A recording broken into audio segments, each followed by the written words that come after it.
Companies like the residential buyer often utilize private money lenders and financial partners to buy up varying amounts of residential and commercial real estate.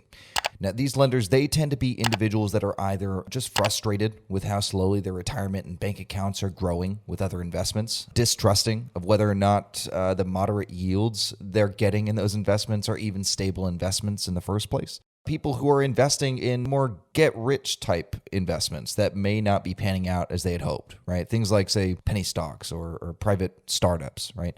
Perhaps they're actually beginning the wealth planning process and retirement investing for tomorrow and having that first moment where they begin to wrap their head around today's implications of things like compounding interest. So if you already get it, then skip ahead 30 seconds. So let's assume that you have an IRA with $18,000 in it. As of the time of this video, you're allowed to invest $6,000 per year into that IRA, and all the returns on that money are going to be completely tax-free. Let's assume again that you were to invest into a property or perhaps a series of properties that could pay you, let's say, an average of 12% interest on your money.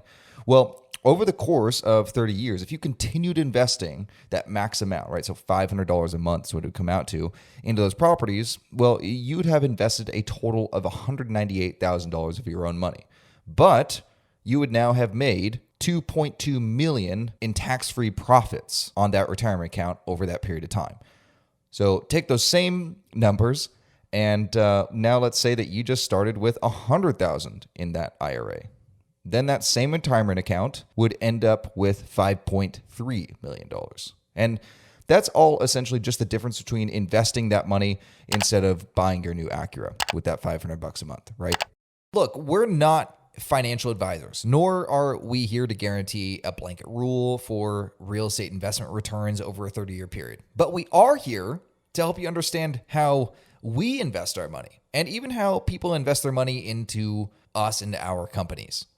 So regardless if you're an investor pro or someone that's just interested in getting started in investing, it's important to understand why many investors they're actually drawn to real estate. For now, we can just use the residential buyer and our sister companies as an example for how we buy properties.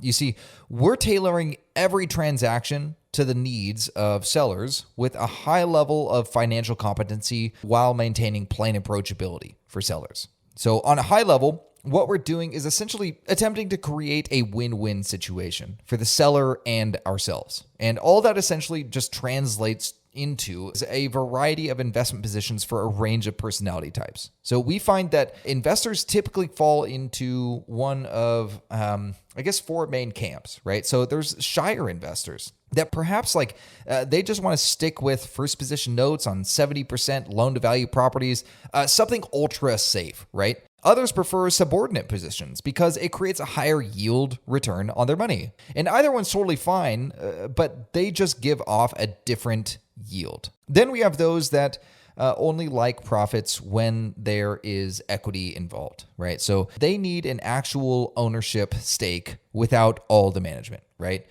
We've got a lot of those as well. And in fact, we even acknowledge that a debt position, it's more secure than equity. So we and our sister companies actually prefer to take on that debt position on properties we buy if one of our investors just really want equity. Finally, there's the death to glory types, right? So 50% yields on short and long-term purchase option. There's no cash flow, but all the upsides there with fairly little invested. And so we've got a whole other video dedicated to ones like this. So definitely ask if that just caused your ears to really perk up. But back to the boilerplate model for us and other real estate companies. Instead of stocks, bonds, or something risky like margin trading, you'll take a secured position on single-family residential homes, multifamily properties, or even 100-plus unit portfolios. Now back to our private money lenders. Obviously, it's not just sellers that have needs here. Part of the job for real estate companies like the residential buyer is ensuring that the capital continues to flow as needed in a timely manner. And the only way to ensure the capital flows is by generating reliable and attractive returns for everybody that invests in a property with companies like us. So let's say you're one of those in our network. The natural question is, who are you and what kind of investment fits into your box. Do you just need $20,000 to invest, or are you looking for a property to place $2 million? Do you want a moderate yield, or are you the death to glory type, right? So no one can guarantee when they'll have each type of deal ready for you to invest in, but we can guarantee that you are going to get the first look at those types of deals, right? So if you're ready to invest in real estate, then start by looking at the hustlers in your own network. If they have a deep grasp on the market and how to structure the transaction, then you just hit the jackpot. Transactional engineers like us provide consistent and high returns for our private money lenders. Next, make sure that you find something that you are personally comfortable with. If you're not ready to dive in on the higher yield positions, maybe just wait until there's a chance to get in on a smaller, low yield property. And next is see how that actual company operates. How are your interests secured? How does the company process payments? Are they experienced in foreclosing to protect your interests if ever necessary? After you wrap your head around it, like first make your initial investment, right? Just start with one and then just watch those yields to start pour in to see if it's actually meeting your needs.